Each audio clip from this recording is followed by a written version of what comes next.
कर्नूल के मजलिस-ए-इत्तेहाद मुस्लिमीन के सदर जनाब मंसूर पाशा साहब, जनाब मजहर हुसैनी साहब, अमीर पाशा साहब, सैयद पाशा साहब, शब्बीर खान साहब, कर्नूल के साबिक़ा सदर जनाब अब्दुर्रहमान साहब, नंदियाल के सदर अकबर साहब, नंदीकोटपुर के जिम्मेदारान और हमारे जुनैद साहब, मोअज़्ज़िज़ हाज़रीन इकराम, बुज़ुर्गान मिल्लत, मेरे नौजवान साथियों, मैं सबसे पहले आप तमाम का शुक्रगुज़ार हूँ कि आप लोग अपना कीमती वक्त निकाल कर आज के इस कर्नूल शहर में इंतखाबी जलसे में शिरकत की। मैं आपसे माज़रत भी चाहता हूँ कि एडमिनिस्ट्रेशन की तरफ से इस इंतखाबी जलसे को हम ये मुतालबा कर रहे थे कि खुले मैदान में इस इंतखाबी जलसे को करने की इजाज़त मिले, मगर नहीं मालूम किस बिना पर एडमिनिस्ट्रेशन ने हमको इजाज़त नहीं दी। खैर, आज आप आए हैं, मेरी आपसे गुजारिश है कि थोड़ा सब्र कर लीजिए और थोड़ा बैठ जाइए।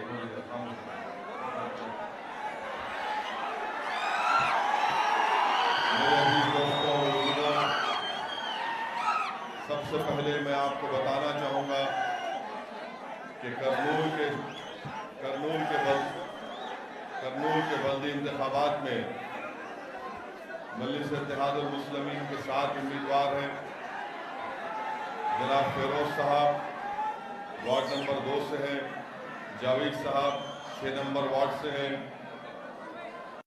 जनाब नागराज गौड़ साहब वार्ड नंबर 46 से हैं, जनाब अब्दुल मुनाफ साहब 10 नंबर वार्ड से हैं, सैयद शोएब कादरी साहब वार्ड नंबर 4 से हैं, मोहतरमा शेख अफरीन साहिबा जो इंडिपेंडेंट है, मजलिस उसकी तायीद कर रही है, उनका इंतखाबी निशान गिरवा है, मोहतरमा शहजादी साहिबा जो इंडिपेंडेंट है जिसकी मजलिस तायीद कर रही है 6 वार्ड से, उनका इंतखाबी निशान रिंग है। वार्ड नंबर 1, 2, 3, 4, 5 से मजलिस के उम्मीदवारों का इंतखाबी निशान पतंग है और आप तमाम से मेरी गुजारिश है कि 10 तारीख को आप मजलिस के उम्मीदवारों को कामयाब करें। नदियाल से मजलिस के 6 कैंडिडेट हैं, जनाब अकबर साहब की क़यादत में वहाँ पर नंदीकोटपुर में MIM के 4 उम्मीदवार हैं। तो मेरी आप तमाम से गुजारिश है कि 10 तारीख के दिन आप अपना एक वोट MIM पार्टी के हक़ में इस्तेमाल करें। मैं शुरुआत में अपनी जानिब से MIM पार्टी की जानिब से उन तमाम आंध्र प्रदेश की आवाम को पैगाम देना चाहता हूँ कि MIM party Visakhapatnam steel plant के प्राइवेटाइजेशन के खिलाफ है। MIM पार्टी उन तमाम लोगों के साथ है जो इस बात का मुतालबा कर रही है कि विशाखापट्टनम स्टील प्लांट के प्राइवेटाइजेशन को रोका जाए। MIM पार्टी उन तमाम लोगों के साथ है जिनका नारा है कि विशाखा हुक्कू आंध्रलो हक्कू। MIM पार्टी इनके साथ है। नरेंद्र मोदी प्राइम मिनिस्टर से इस बात का डिमांड करते हैं कि विशाखापट्टनम स्टील प्लांट के प्राइवेटाइजेशन के फैसले को वापस ले। हम नरेंद्र मोदी बीजेपी को बताना चाहते हैं कि आंध्र प्रदेश देश के आंध्रा आवाम के लिए एक प्राइड का मसला है और बड़ी कुर्बानियों के बाद विशाखापट्टनम स्टील प्लांट बनाया गया था। 1970 में करीब 32 लोगों ने अपनी जान की अजीम कुर्बानी दी तब जाकर उस वक्त के मरकजी हुकूमत ने इस बात का फैसला लिया कि विशाखापट्टनम स्टील प्लांट का क़याम अमल में लाया जाएगा। आप लोग जानते हैं कि कम से कम 65 गांव को उसकी ज़मीन को इसमें मिला दिया गया और करीब 22,000 एकड़ लैंड इसमें इस्तेमाल की गई। आपको मैं बताना ज़रूरी समझता हूँ शुरुआत में कि विशाखापट्टनम स्टील प्लांट में 19,000 एकड़ ज़मीन है जिसकी मार्केट वैल्यू करीब 1 लाख करोड़ है।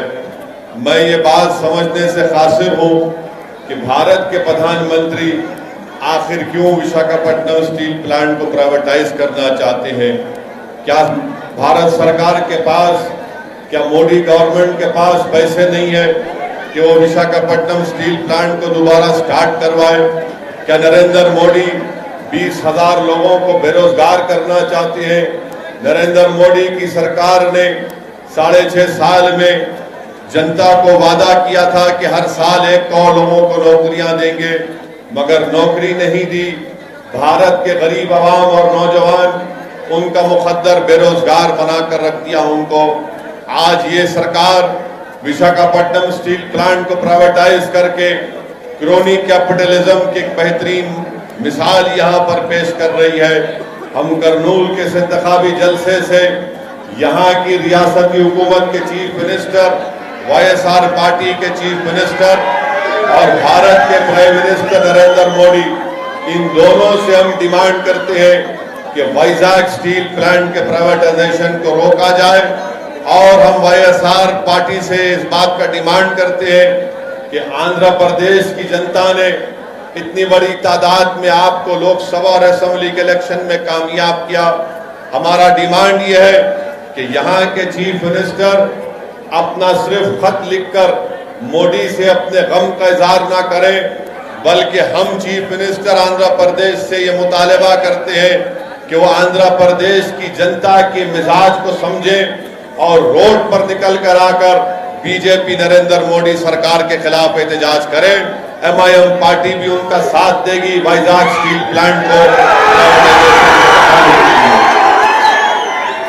दूसरी मेरी बात आप तमाम से अर्ज करना यह है कि ये एक इलेक्शन की मीटिंग है और 10 तारीख के दिन इंतखाबात या पोलिंग का दिन है।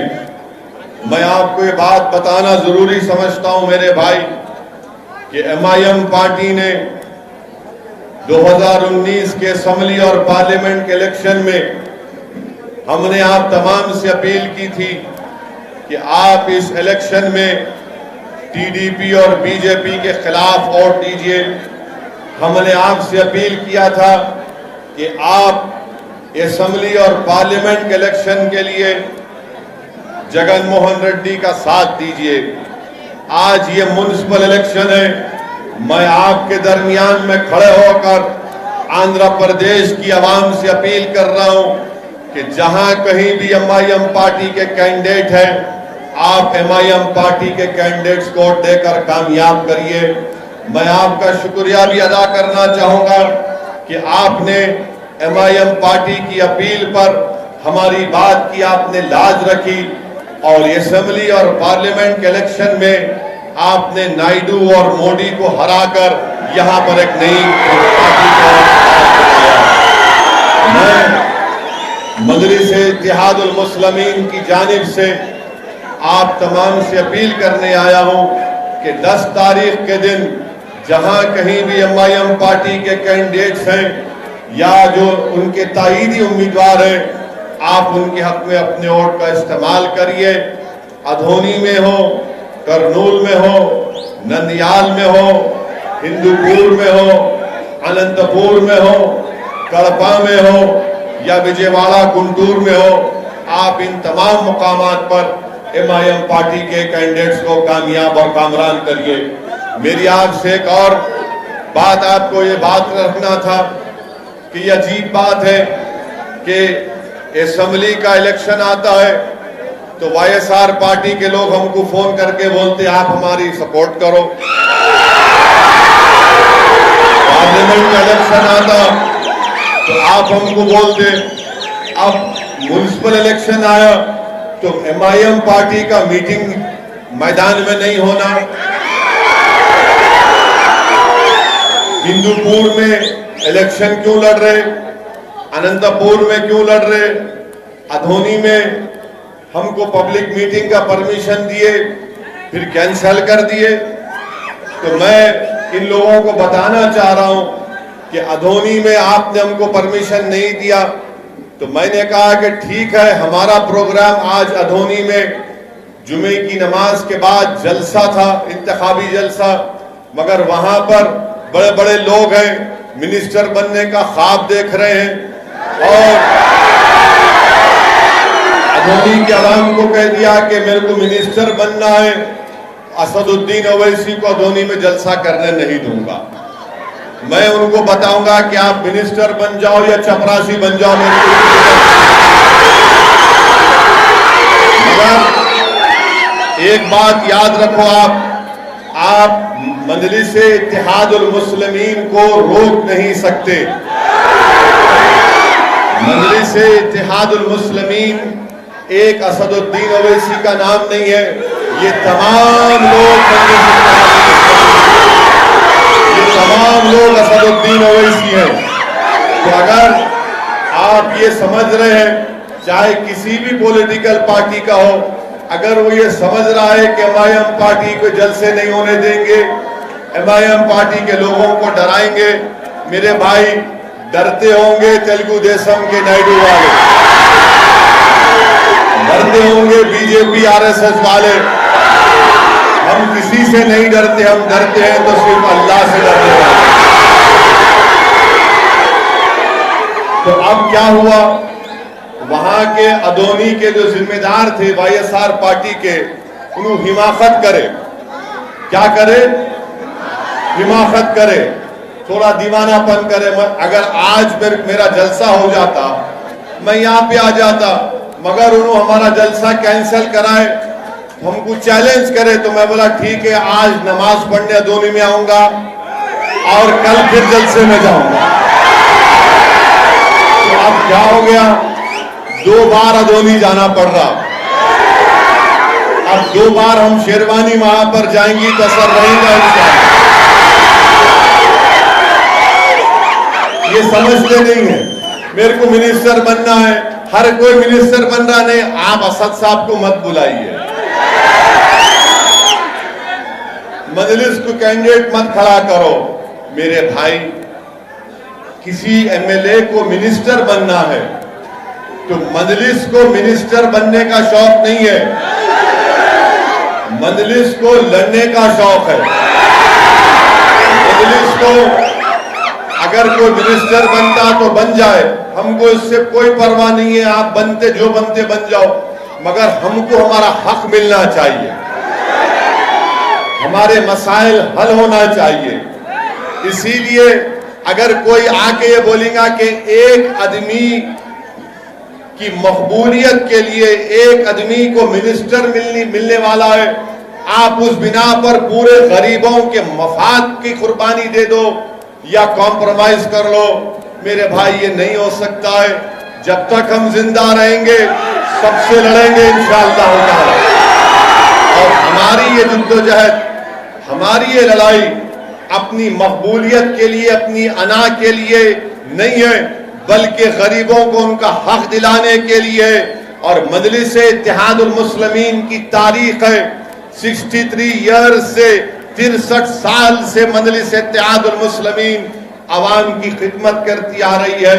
मैं आपको ये बताना चाह रहा हूं कि आज अल्हम्दुलिल्लाह अल्लाह ने मौका दिया करनूल को आने का, और मैं आपसे वादा कर रहा हूं कि अल्लाह मुझे जब तक जिंदा रखेगा, मैं बार बार करनूल को धोने को आता रहेगा इंशाअल्लाह। आप नहीं रोक सकते मेरे को, इसलिए नहीं रोक सकते कि अल्हम्दुलिल्लाह हमारी लड़ाई इखलास के ऊपर मुबन्नी है, हम अपना हक चाहते हैं। और MIM पार्टी ने बहुत से चीफ मिनिस्टर को देखे, मैं आज से 25 साल पहले MLA बना था, मैं 25 साल पहले जब 1994 में एमएलए बना तो मैं एक ही एमएलए था।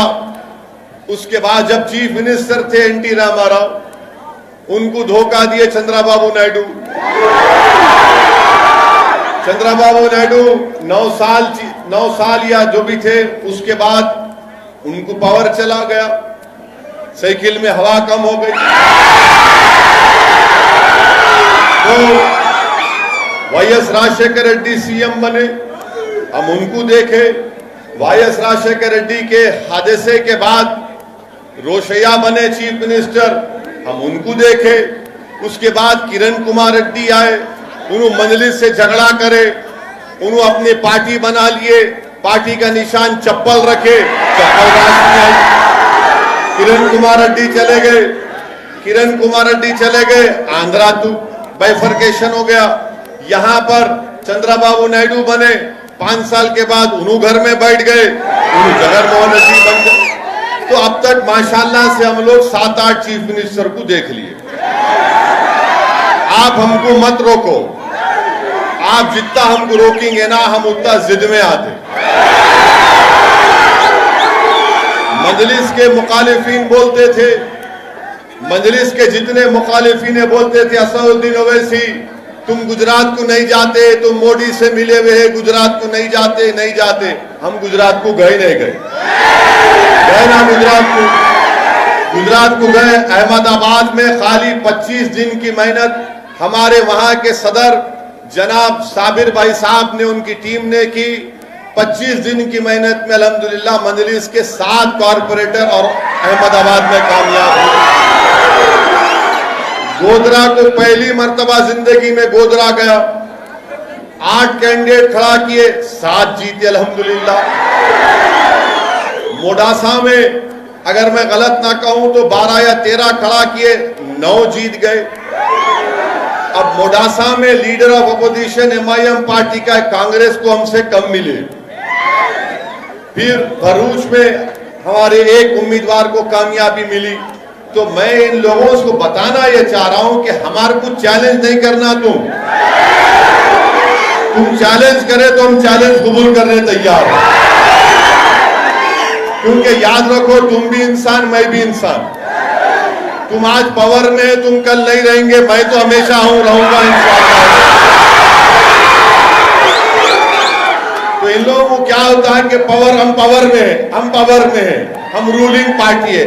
अरे तेरे जैसे 56 को देख लिया मैं। रूलिंग कई की रूलिंग पार्टी है तेरी? रूलिंग तो अल्लाह की है। लहू माफिस समावाते व माफिल अर्ज़, ज़मीन व आसमान का मालिक अल्लाह है। तुम क्या रूलिंग करते? उन्हें रूलिंग करता, उन्हें रूलिंग करा बोलते। सुबह में सूरज निकलता, रात में चांद तारे ये सब आते, बारिश होती। रूलिंग कई की रूलिंग बैठे, कोई रूलिंग नहीं। ये दुनिया में हम सब जो है मुसाफिर है, पानी के बुलबुले हम सब लोग। तो ज्यादा हुरूर तकब्बुर नहीं करना बाबा। अल्लाह मौका दिया, काम कर लो। मिनिस्टर बनना है, जो मिनिस्टर बनो, क्या क्या बनते बनो। लाल गाड़ी के ऊपर लाल लाइट लगा के फिर लो, दूल्हे बन के, हमको इतराज नहीं है। हमारे को डिस्टर्ब नहीं करना। हमारे को डिस्टर्ब करे तो हम तुम्हारे पीछे पड़ जाते थे, और ऐसा पीछे पड़ते हैं कि तुम्हारे को आइंदा असेंबली इलेक्शन में नतीजा दिखाएंगे फिर हम। तो इसीलिए मैं इखलास के दायरे में रहकर, अदब के दायरे में रहकर इन लोगों से अपील कर रहा हूं, अपना काम करो, हमको अपना काम करने दो। आप अपना काम कर लो, कौन रोक रहा आपको? मगर नहीं, यहाँ मैदान में नहीं करना है।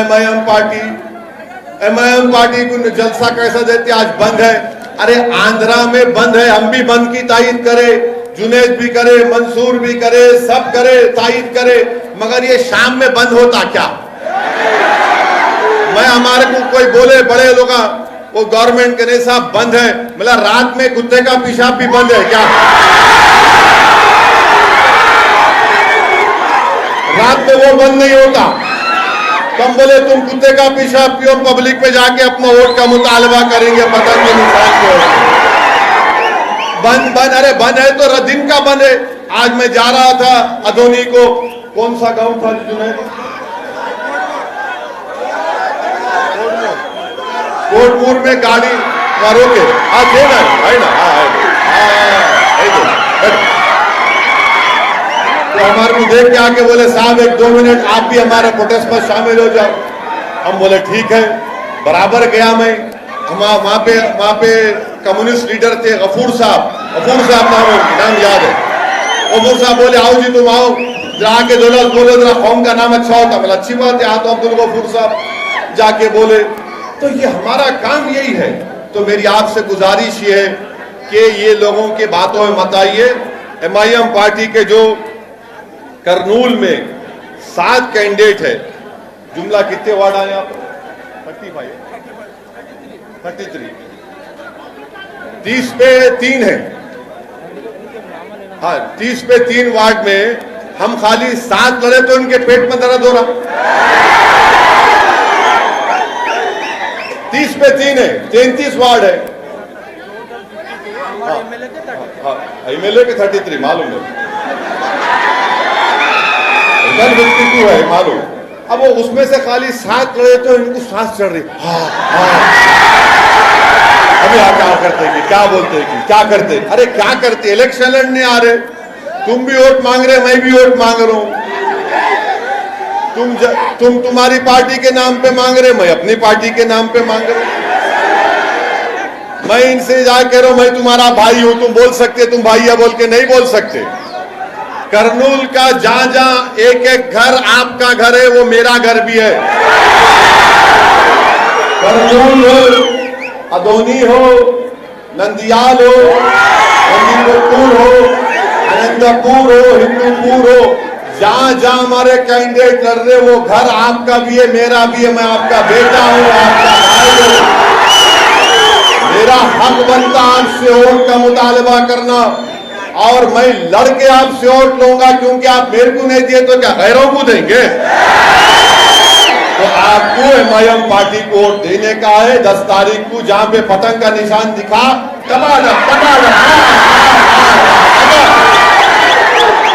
और 10 तारीख को पूरे आसमान पे खाली पतंग नजर आना।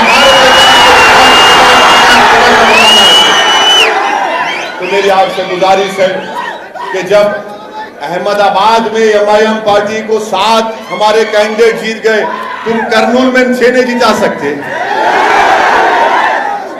जब गोधरा में हमारे 7 कारपोरेटर कामयाब हो गए, तो क्या आप नंदियाल अदोनी में हमको नहीं जिता सकते इंशाअल्लाह? तो इसीलिए मेरी आपसे गुजारिश है कि ये नंदीकोटपुर के हमारे वार्ड नंबर 7 से मौला अली, वार्ड नंबर 8 से एस फारूक, वार्ड नंबर 20 से हिदायत, वार्ड नंबर 24 से अब्दुल मन्नान साहब MIM पार्टी के कैंडिडेट हैं। तीसरी अहम बात मैं आपको बताना जरूरी समझता हूं कि हमारे जुनैद साहब मजलिस के कायद हैं। यहां पर गोनीगंडला मंडल में एक 24 साल की हाजिरा बी का मर्डर हो गया। अगस्त 7 को उसका मर्डर हुआ। ये आज जो आके MIM पार्टी नहीं लड़ना बोल रहे, उन्होंने गए कि हाजिरा बी के घर को आप पूछो जाके। गोनीगंडला मंडल में 24 साल की 20 पे 4 साल की बच्ची हाजिरा बी, जिसका मर्डर हो गया अगस्त 7, 2020 को। ये कोई जाके नहीं मिले उससे। जुनैद गए, जाके उनकी वालदा से मिले। अभी लाके मेरे को उनकी वालदा से मिला है, उनकी अम्मा से, बच्ची से। वो अम्मा रो रही थी कि मेरे बच्ची से इंसाफ करो, अभी तक किसको अरेस्ट नहीं करे। मैंने कहा कि अम्मा इंशाअल्लाह सुबह में मैं SP और कलेक्टर साहब से बात करके हमारी बच्ची को जो लोग मर्डर किए उनसे डिमांड करूंगा, उनको अरेस्ट करना, पुलिस उनको जेल को भिजाना, और कोर्ट के केस के जरिए उन तमाम को सख्त से सख्त सजा 302 में जो IPC मिलती है मिलना चाहिए। ये काम MIM पार्टी कर रही है। अब जो लोग हमको बोल रहे हैं कि काम नहीं, ये आप इलेक्शन नहीं लड़ना, यहाँ कहीं को आए साहब आप, यहाँ अच्छा माहौल है। अरे अच्छा माहौल को अच्छा करने आए, खराब करने कौन आई थी?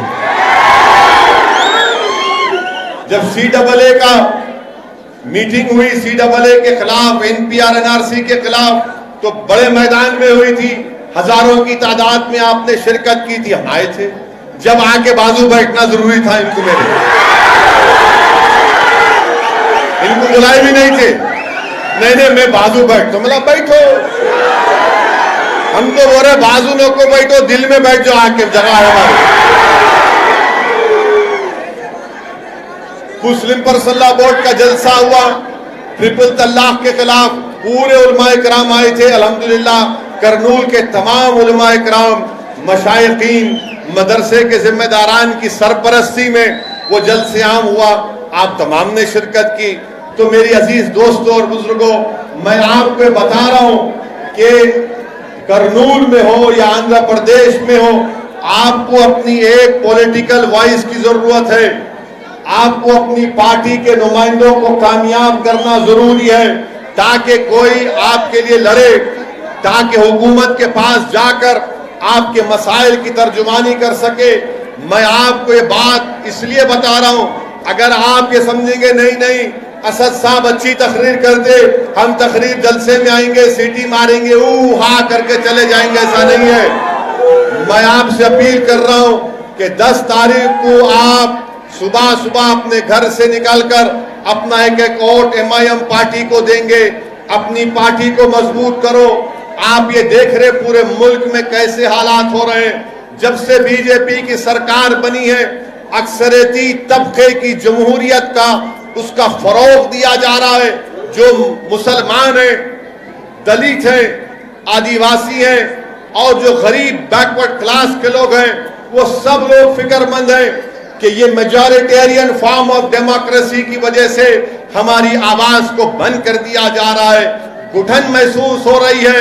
अगर कोई अपने हक का मुतालबा करता, अगर कोई बोलता है कि दिल्ली के फसादात में वो जो बच्चा फैजान, वो फैजान का वीडियो आपने देखा होगा कि 4 लड़के जमीन पर पड़े हुए और दिल्ली की पुलिस या कहां की पुलिस जिन बच्चों को मार कर कह रही है कि जनगण मना पढ़ो, तो उसमें से एक बच्चा दर्द की हालत में, कर्ब की हालत में, तकलीफ में जनगण मन पड़ता है, बाद में फैजान मर जाता है।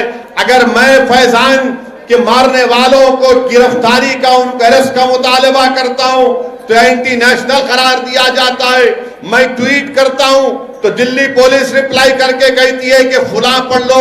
अरे दिल्ली पुलिस वालों, तुम यकीनन बहुत अक्लमंद होंगे मुझे मालूम, मगर मेरी आपसे एक ही रिक्वेस्ट है दिल्ली पुलिस के कमिश्नर पुलिस से कि मैं आज के जलसे से आपसे पूछना चाह रहा हूं, वो फैजान को जिन्होंने मारा, क्या आपने उनको गिरफ्तार किया? जिन्होंने फैजान को मारा, आपने उनको गिरफ्तार किया? जो 19 मसाजिद को नुकसान पहुंचाया गया या शहीद किया गया या जलाया गया, आपने उनको कितनों को गिरफ्तार किया? बताओ आप। नहीं इसका जवाब आता। आज इसीलिए मेरे भाई, मैं आपको डराने के लिए नहीं कह रहा हूं, बल्कि समझाने के लिए हकीकत बयान कर रहा हूं। ये रात लंबी होने वाली है, ये रात बड़ी लंबी होने वाली है। और याद रखो, आपको पहले से ज्यादा अपने रिश्ते को अल्लाह से मजबूत करना है। आपको पहले से ज्यादा अपने आप पर, उसकी अल्लाह की जात पर तवक्कल करना है। आपको पहले से ज्यादा मुत्तहिद रहना है। आपको पहले से ज्यादा आज मजलिस की आपको जरूरत है। मजलिस आपकी आवाज है, मजलिस आपकी पहचान है। क्या आप नहीं देखते कि भारत की पार्लियामेंट में जब कभी भी कोई मसला आता है तो कौन उठकर बीजेपी की हुकूमत के खिलाफ बेबाक तरीके से उनको बयान करता है? यहां से आंध्र प्रदेश से YSR पार्टी के भी MP हैं, TDP के भी MP हैं, मगर जब CAA का कानून पास हुआ तो ये तमाम दोनों पार्टी के लोग क्या बोल रहे थे किसी को समझ में नहीं आ रहा था। या दोस्ती कर रहे थे या दुश्मनी कर रहे थे, नहीं मालूम। ट्रिपल तलाक का बिल लाया गया, दोनों पार्टी समझ में नहीं आ रहा था कि तुम बीजेपी को तलाक दे रहे या शादी कर रहे, वो भी समझ में नहीं आ रहा। ऐसा लग रहा था कि ना तलाक देना चाह रहे, ना निकाह में वापिस लेना चाह रहे। मगर कौन साफ और वाज़े तरीके से, चाहे ट्रिपल तलाक हो, चाहे CAA का कानून हो, चाहे बजट हो, हम बेबाक तरीके से दलाइल को बीजेपी की मुखालिफत करते आ रहे हैं। ये काम MIM पार्टी कर रही है। और आप जानते हैं कि अल्लाह के फजलो करम से औरंगाबाद की पार्लियामेंट की सीट से भी एमआईएम पार्टी का कैंडिडेट कामयाब हुआ। एमआईएम पार्टी के अब 2 एमपी हो गए, 2 ये दो 300 पे भारी। अब जिनके पास 20-20 3-3 है उन्हें क्या कर रहे? कहां गया स्पेशल स्टेटस? कहां गया स्पेशल स्टेटस? बोलो मेरे को आप। कुछ नहीं, बात ना टीडीपी करती ना इन्हों करते। क्या कहा, किधर गया? मैं ये इसलिए बोल रहा हूं, अगर कल तुम अधोनी में मेरे जलसे का परमिशन कैंसिल नहीं करते, खामखा उंगली करे। नहीं छेड़खानी करना हमसे पाशा। छेड़खानी करे तो हम काजकोरे की फल्ली है, तुम्हारे को गुजरी होती, याद रखो। अब मेरे को फोन करके कोई बोलते, अरे असद साहब हिंदूपुर क्यों आते? मला क्यों नहीं आना? अरे कहीं क्यों आते? मेरा हो आज तो मेरे अब्बा की जागीर है, यहां नहीं आना, वहां नहीं। अरे फिर कहां जाना पाशा? क्या जाना? मेरे ना तो मैं कॉन्ट्रैक्टर हूं, ना मेरे को कोई वो इरिगेशन का कॉन्ट्रैक्टर हूं, ना मेरे पास कोई माइन है, ना मेरे पास कोई कंपनी है। खाली एक ही काम है, गाड़ी में बैठना, जलसे करना है, एमआईएम पार्टी का हरा झंडा लेकर एमआईएम पार्टी जिंदाबाद। अब ये दूसरों को उनका कॉन्ट्रैक्टर भी है, दौलतमंद भी है, करोड़पति भी है, तो उनको डर होता, इनको इनसे डर होता, उनको उनसे डर होता। अरे तुम दोनों डर लो, हमको क्या करना? मेरे भाई, मेरी आप तमाम से, मेरी इज्जतदार मां और बहनों से गुजारिश है कि आपको एमआईएम पार्टी को सपोर्ट करना है। 10 तारीख के दिन अपने वोट का इस्तेमाल करना है। और आपको वो और एक इल्जाम नहीं, कम्युनल है, फिरका परस्त है। असदुद्दीन ओवैसी अपनी स्पीच देते तो हेट स्पीच देते, भड़काऊ भाषण देते। मैं चैलेंज कर रहा हूं, अगर तुम चैलेंज कबूल कर लिए तो आओ अपन खड़े रह के एक डिबेट कर लेंगे, मालूम कौन फिरका परस्त बताएंगे। कहा कि फिरका परस्ती हम बता सकते हैं आपको, एमआईएम पार्टी कम्युनल है। अरे क्या तुम्हारे पास क्या सर्टिफिकेट है? कंपनी है? हाँ, तुम्हारे पास क्या कंपनी है? तुम स्टैंप मार के दिए तो इन्होंने सेकुलर, उन्होंने नहीं दिए तो कम्युनल। अरे तुम्हारे सर्टिफिकेट की जरूरत नहीं है, मैं छुट्टी पे रखता हूं तुम्हारा सर्टिफिकेट। नहीं वो कम्युनल है। अरे तुम अरे मैं कम्युनल तो तुम क्या है बताओ? फिर तुम क्या है बताओ? हर जगह पे अरे नहीं एमआईएम पार्टी कम्युनल। अरे तुम जितना बोलेंगे उतना मोहब्बत अल्लाह आवाम के दिलों में डालेगा इंशाअल्लाह। कम्युनल है। अरे कौन सा कम्युनलिज्म की बात कर रहा हूं मैं? तो बाबा साहिब अम्बेडकर का बना हुआ संविधान में जो हुकूक दिए गए, जो राइट्स दिए गए, फंडामेंटल राइट्स दिए गए, उनको बोलो हमको दो आप। नहीं कम्युनल। अरे कहां कम्युनल है? हम तो कह रहे हैं कि भारत में जो दलित है, आदिवासी है, जो मुसलमान है, जो गरीब है, पसमानदा है, आप उनसे इंसाफ करो, उनके महलों में तरक्की कराओ, उनके बच्चों के लिए स्कूल का इंतजाम करो, उनके बच्चों को नौकरियां दिलाओ। अगर ये कम्युनलिज्म है तो बताओ फिर सेकुलरिज्म क्या होगा? मेरे अजीज दोस्तों और बुजुर्गों, आप देखते हैं कि दुल्हन की स्कीम कहां गए अल्लाह को मालूम। वक्फ बोर्ड के जमीन का कमेटी नहीं बनती, minority corporation, overseas education scholarship वो भी नहीं मालूम किधर गया। मेरी आपसे एक ही अपील है कि आपको जमहूरियत में एक अपोजिशन की जरूरत है। अब यहां पे क्या हो रहा आंध्र प्रदेश में, ये रूलिंग पार्टी वाले बोलते अरे टीडीपी वाले पैसे लेके बैठ गए, तुम कहीं को नहीं ले रहे। पूछते पूरे टीडीपी वाले नायडू को धोखा दे, नायडू सुसरे को दिए, अब इनला नायडू को धोखा दे। जितने नायडू से टिकट लिए उनको वो वाईएसआर वाले बुला के इधर भाई गुलाब जामुन खा सो जा। हमारे को बुलाए, उन्होंने बोले गुलाब जामुन खाओ, हम बोले नहीं खाते। बोले 2 खाओ, हम बोले नहीं खाते। पूरा डब्बा ले ले, हम बोले नहीं खाते।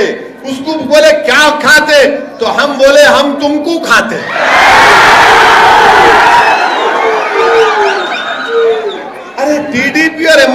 फर्क है बाबा। हम जमीर का सौदा नहीं करते, ईमान का सौदा नहीं करते। हम जीतेंगे हारेंगे अल्लाह की मर्जी, मगर हम लड़ेंगे इंशाअल्लाह ताला। क्योंकि जब दुनिया में तारीख लिखी जाएंगी भारत की सियासत की, तो मौर्ख लिखेगा कि हाँ ये लोग, इनकी खूबसूरती, इनकी ताकत, इनकी अहमियत, इनकी खुसूसियत ये थी कि लड़ने वाले लोग थे, ये किसी से डरने वाले नहीं थे। हम तारीख लिखना चाह रहे हैं, हम हिस्ट्री बनाकर रहेंगे भारत की जमहूरियत में इंशाअल्लाह ताला। हम भारत की जमहूरियत को मजबूत करना है। कैसे मजबूत करेंगे? जब दलित, आदिवासी, मुसलमानों को उनका पॉलिटिकल राइट मिलेगा, उनकी इंडिपेंडेंट पॉलिटिकल लीडरशिप बनेगी। और उसके लिए आपको मदद करना है, पहले अपनी दुआओं से, फिर अपने जमात को मशवरा देते रहना। हम गलती करें, मंसूर गलती कर रहा है, ए जुनैद सही हो जा, ये आपका काम है। इसीलिए ये आपकी जमात है। 63 साल का सियासी सफर कोई आसान सफर नहीं रहा मेरे भाई। इसमें यकीनन हम तमाम को खाक और खून के दरियाओं से गुजरना पड़ा, कुर्बानियां देनी पड़ी। हमारे बुजुर्गों ने कुर्बानियां दी, हमारे बुजुर्गों ने अपना वक्त लगाया, तब जाकर आज एमआईएम पार्टी को एक मुकाम मिला है। मैं करनूल की आवाम को एक और पैगाम देना चाहता हूं कि बिहार के असेंबली इंतखाबात हुए, बिहार के असेंबली के इंतखाबात हुए। बिहार में मजलिस के 5 एमएलए, कितने एमएलए? अब इन्हों जो बोलते हम रूलिंग, तुम बिहार में तुम्हारा एमएलए नहीं है, इनके है क्या? कहां है? यहाँ खाली हम यहाँ रूलिंग है। अरे बाबा, बिहार में जाकर हम जीते। महाराष्ट्र में मजलिस के 2 एमएलए अल्हम्दुलिल्लाह। मेरे अजीज दोस्तों और बुजुर्गों, बिहार को हम गए, बिहार में इलेक्शन लड़ रहे थे, तो वहां पर भी कांग्रेस, वहां पर भी बीजेपी। बैठो बैठो, कुछ नहीं है, हाँ वो कुर्सी बैठी। वहां पर भी हम पर इल्जाम लगा दिया गया, मगर अल्लाह का फजल हुआ। बिहार की सरजमीन पर सीमांचल, जो भारत का सबसे पसमानदा इलाका है, वहां पर अख्तरुल ईमान की क़ियादत में एमआईएम पार्टी के 5 एमएलए जीत कर आए अल्हम्दुलिल्लाह। आज बिहार के असेंबली में मजलिस के 5 रुकनी असेंबली, वहां के चीफ मिनिस्टर नीतीश कुमार के सामने खड़े होकर सीमांचल की सरजमीन पर बसने वालों के लिए इंसाफ का मुतालबा करते हैं। वहां पर बिहार की विधानसभा में, असेंबली में एमआईएम पार्टी के एमएलए खड़े होकर बिहार का दूसरा कैपिटल पूर्णिया बनाने का डिमांड करते हैं। मैं वाईएसआरसीपी से पूछना चाहता हूं, करनूल में हाईकोर्ट लगाने का वादा बात करे थे, कहां गया भाई? वो बोले थे, नहीं बोले थे? अब कहां गया? अब हम जलसा नहीं करना, मीटिंग नहीं करना। इसीलिए हम आपसे अपील कर रहे हैं कि आपको एक आवाज की जरूरत है जो आपके मसाइल के लिए लड़ सके। और करनूल की म्युनिसिपैलिटी में 33 में खाली हमारे 7 लड़ रहे, 7 के 7 जिता दो आप। माँ बाप की जगह पे किसको वोट डालते, डालो बीजेपी को छोड़ के आप। मेरे अजीज दोस्तों और बुजुर्गों, और एक अहम बात की तरफ आपकी तवज्जो में मबजूल कराना चाहता हूं। कोरोना शुरू हुआ आज से 1 साल पहले, पूरे मुल्क में लॉकडाउन लगा दिया गया। नरेंद्र मोदी ने, प्राइम मिनिस्टर ने लॉकडाउन के लिए टीवी पे आके कहा, भाइयों बहनों मित्रों 4 घंटे का टाइम दिए लॉकडाउन। अब लॉकडाउन ऐसा लगाया कि पूरी गरीब का कारोबार बर्बाद, बच्चों की नौकरियां चले गई, इस जितने कारोबार थे पूरे बंद हो गए। और जब लॉकडाउन उठाने की बात आई तो नरेंद्र मोदी प्राइम मिनिस्टर ने, भारत के वजीर आजम ने 6 दिन का टाइम दिया कि 6 दिन के बाद लॉकडाउन खत्म होगा। मगर जब लॉकडाउन शुरू हुआ, लोगों की परेशानी बढ़ती गई, गरीब के पास खाने को खाना नहीं था, तो बीजेपी ने क्या किया? बीजेपी ने पूरे लॉकडाउन और आपके ये कोविड का, कोरोना की जिम्मेदारी मुसलमानों पे डाल दी और ये कहा कि तबलीगी जमात जिम्मेदार है। तबलीगी जमात को जिम्मेदार बना दिया गया। तबलीगी जमात के दिल्ली के मरकज पर छापा मारा गया, उसको बंद किया गया। मैं बीजेपी गवर्नमेंट से, दिल्ली गवर्नमेंट से डिमांड करता हूं कि तबलीगी जमात के मरकज को फौरन खोला जाए दिल्ली के। आप बंद नहीं रख सकते, आपका बंद करना गलत है। इसलिए गलत है कि मालूम हो गया कि जितने कोर्ट में केसेस थे तबलीगी जमात के जिम्मेदारों के खिलाफ, एक के बाद एक कोर्ट में केस खत्म होते जा रहे हैं। हार रही है सरकार वहां पर, और ये बीजेपी की तरफ से सिर्फ मुसलमानों के ताल्लुक से नफरत पैदा करने के लिए, इस्लाम के ताल्लुक से नफरत पैदा करने के लिए आपने तबलीगी जमात को जिम्मेदार करार दिया। मेरे अजीज दोस्तों और बुजुर्गों, भारत की तारीख में पहली मर्तबा ऐसा हुआ है कि एक बीमारी को किसी मजहब से जोड़ दिया गया और संघ परिवार के लोगों ने कोरोना को भी कलमा पढ़ाकर उसको मुसलमान बना दिया। कभी ऐसा सुना आपने कि बीमारी का कोई मजहब होता? बीमारी का किस कोई बीमार हो सकते, कोई भी बीमार हो सकता, मगर नफरत पैदा करना था। मगर अल्लाह की जात बड़ी है, अल्लाह ने दिखा दिया कि झूठे ये है, और झूठ का अल्लाह ने बता दिया, झूठे को उसके मंजिल पर पहुंचा दिया। तबलीगी जमात को बर्बाद करने के लिए ये लोग आए। अरे मेरे भाई, आंध्रा के लोग, आंध्रा की एक जमात लखनऊ में फंस गई थी। आप पूछो उन लोगों को, मैं बात किया, लखनऊ में एक जमात फंस गई थी, उसमें एक हमारी गुंटूर की बहन का हमल साकित हो गया। हमारी बहन प्रेग्नेंट थी, उसको फौरन दवाखाने को ले जाना था, मगर उत्तर प्रदेश की हुकूमत ने देर कर दी। हमारी इस बहन का वो मिसकैरेज हो गया, गैर जरूरी उनको डाल के रखा गया था। कौन उठा रहा था, कौन जाकर ये कह रहा था कि कोरोना का ताल्लुक मुसलमानों से, तबलीगी जमात से नहीं है? कोई पार्टी थी सिवाय मजलिस के? कोई नहीं कह रहा था, सब डर रहे थे। हम बेबाक तरीके से टीवी पर जाकर प्रेस के जरिए से दुनिया को बता रहे थे कि इसका ताल्लुक किसी मजहब से नहीं है। मगर वो लोग जो आज वोट मांग रहे हैं, आकर बोल रहे हम तुम्हारे दोस्त हैं, हम फुला हैं, हमको वोट दे दो। मेरे अजीज दोस्तों और बुजुर्गों, मेरी इज्जतदार माँ और बहनों, मैं आपसे अपील कर रहा हूं कि फिरका परस्ती का माहौल है। इस फिरका परस्ती के माहौल में मेरी आपसे दरमंदाना गुजारिश है कि 10 तारीख के दिन अपना एक वोट का इस्तेमाल करिए और एमआईएम पार्टी को अपना वोट देकर कामयाब करिए। मैं फिर से आपको बताना चाहूंगा कि जब लॉकडाउन चल रहा था तो गुंटूर के एक मुफ्ती साहब थे, मरहूम, उनका नाम गुंटूर के मुफ्ती साहब थे, उनकी सदारत में जलसा हुआ था CAA का, जमीयत उलमा के वो सदर भी थे। उनका इंतकाल हो गया और वहां के जिम्मेदार जो थे उन्होंने फोन करके बोला कि असद साहब, वो गुंटूर का कलेक्टर ये कह रहा है कि मुफ्ती साहब की लाश को दफनाएंगे नहीं, जला दिया जाएगा। मैं फौरन कलेक्टर से बात कर रहा, मेरा मिस्टर क्या कर रहे हैं आप? बोले नो सर, गवर्नमेंट का ऑर्डर है। मेरा कई का ऑर्डर है? मिला हम जिंदा भी रहेंगे तो अपने पसंद के मजहब पर चलेंगे, मरेंगे भी तो अपने पसंद के मजहब के उसूल के मुताबिक जाएंगे। ये भारत का संविधान है, भारत का कॉन्स्टिट्यूशन है।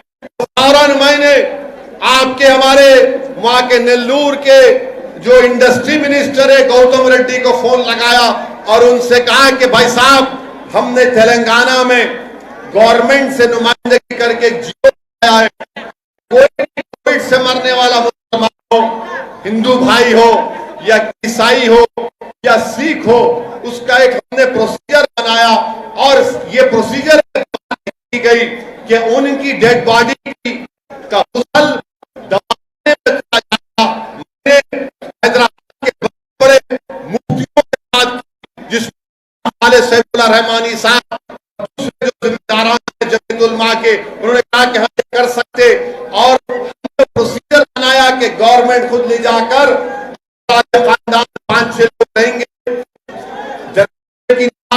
कब्रिस्तान में होगी और तदफीन होगी। वो जियो की कॉपी में आपके YSR CP के लीडर मौजूदा चीफ मिनिस्टर के पास भिजाया, तो मेरे भिजाने के बाद आंध्र प्रदेश में उस तरह का जियो जारी हुआ। आज आप पूछते हैं मैं पार्टी क्या कर रही? अल्लाह सलामत रखे मुफ्ती साहब को, अल्लाह उनकी मग़फ़िरत करे कि मुफ्ती साहब जिंदा भी थे तो उनके इल्म से लोगों को फायदा पहुंचा, उनके दुनिया से चले जाने के बाद भी लोगों को उनसे फायदा पहुंचा, कि उनकी मौत सबब बनी कि कोविड में सही तरीके से लोगों को उनके मजहब के मुताबिक अपने आखिरी रसूमात करने का मौका मिला। मेरे अजीज दोस्तों और बुजुर्गों, मेरी आपसे गुजारिश है कि 10 तारीख के दिन आप अपना एक और MIM पार्टी को देकर कामयाब करिए। और मैं आपको बता रहा हूं एक बात, अपनी कहकर अपनी बात को खत्म कर लूंगा। हम ये आपको बात बता रहे हैं, जो रूलिंग पार्टी है, हम रूलिंग पार्टी को बता रहे। मैं 1.5 साल से रूलिंग पार्टी को बोल रहा हूं, ये संघ परिवार के आपके पीछे पड़े हैं, पर समझते नहीं। हमें ठीक है, मगर एक बात याद रखो, जब आंध्रा में ये असेंबली का इलेक्शन होगा तो बीजेपी बड़ी ताकत के साथ आगे बढ़ रही है। मैं आपको डराने के लिए नहीं कह रहा हूं, मेरी एक जिम्मेदारी है हैसियत एक सियासतदान के। मैं थोड़ा बहुत जो अल्लाह ने मुझे इल्म दिया या सोचने समझने की ताकत दी, मैं उसकी बुनियाद पर आपसे कह रहा हूं कि मुत्तहिद रहिए, डरने और घबराने की जरूरत नहीं है। अगर आप जिस दिन डर जाएंगे इन जालिम लोगों से, तो याद रखिए हम फिर कभी नहीं उठने वाले हैं। डरना नहीं है, मुत्तहिद रहना है, अपने रिश्ते को अल्लाह से मजबूत करना है। मैं आपको फिर से कह रहा हूं कि जहेज की लानत को खत्म करो, बच्चियों से अच्छा ट्रीटमेंट करो, बच्चियों को बच्चों से ज्यादा पढ़ाओ। और आपसे मैं एक वादा लेना चाह रहा हूं कि 10 तारीख को पूरे के पूरे MIM पार्टी को वोट देंगे। आप वादा कर रहे हैं? जो बाहर हजरात बैठे वो भी हाथ उठा दो। तो 10 तारीख के दिन आप तमाम इंशाअल्लाह ताला MIM पार्टी को वोट देकर कामयाब करिए। और मैं इंशाअल्लाह ताला करनूल को आता रहूंगा, रायलसीमा को आता रहूंगा, आंध्रा को आता रहूंगा। अस्सलाम वालेकुम।